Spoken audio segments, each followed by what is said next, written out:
today I'd like to talk about this plant. It's actually a perennial evergreen and it is a herb. Some people do use it for medicinal purposes, like for example for sinus, hay fever, or even migraines.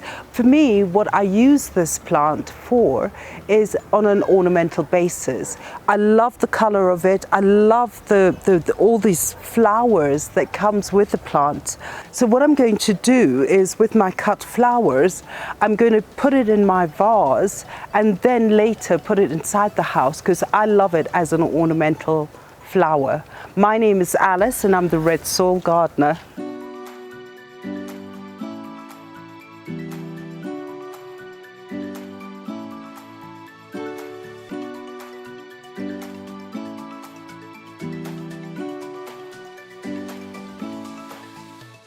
Okay, so I got my vase here, and actually what I did is I went and chose something that would go quite nicely with this flower, because the leaves are this lovely lime green, and look at that, the white petals and the center is yellow. I thought this foliage would actually go really well.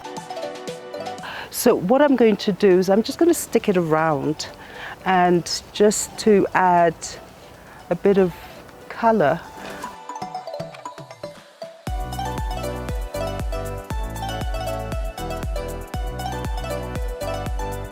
So there you go, beautiful Feverfew flowers mixed with this. I think it looks beautiful. I'm going to put it in my sitting room and look at it all the time.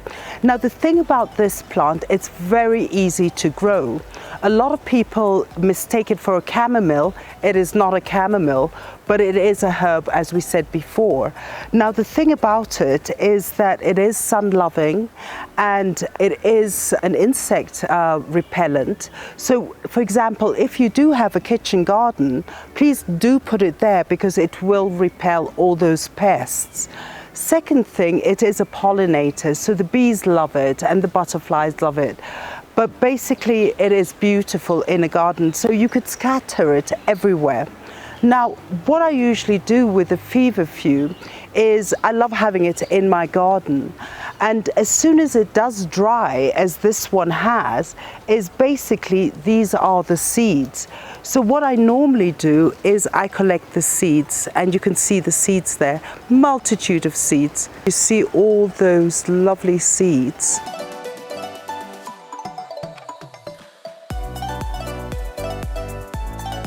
So what I normally do is I collect my seeds and then I just scatter, because within maybe 6 weeks the babies should be coming up, and then from there, once they get mature enough, what I do is I transplant the babies into another part of my garden. So this is what I normally do, and this is my new garden patch. I'm going to just sprinkle all these seeds. Some of them will work. Some of them may not come up, but because the rains are here, I predict that I will get good seedlings coming up. And once they do come up, I'm going to take them to certain areas because I'm redoing my whole garden. And so I can have that beautiful white Feverfew all around the place. There's such great fillers. Apart from filling your vase or your flower arrangement, also use them in the house or in your potted plants. They give such a lovely color.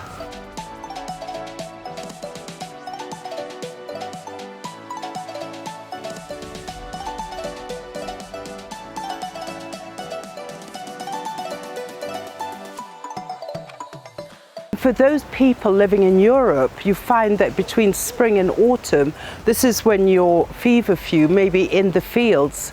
It does grow wild also, but this is when you can actually go into the field, collect your babies, or you go in and just get your seedlings. Now this is what the babies look like.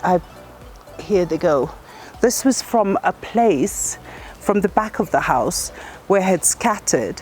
Now these are what the babies look like, and they're strong and they're healthy, and this is what I will get here, and I'll systematically pick each and then scatter it in the garden.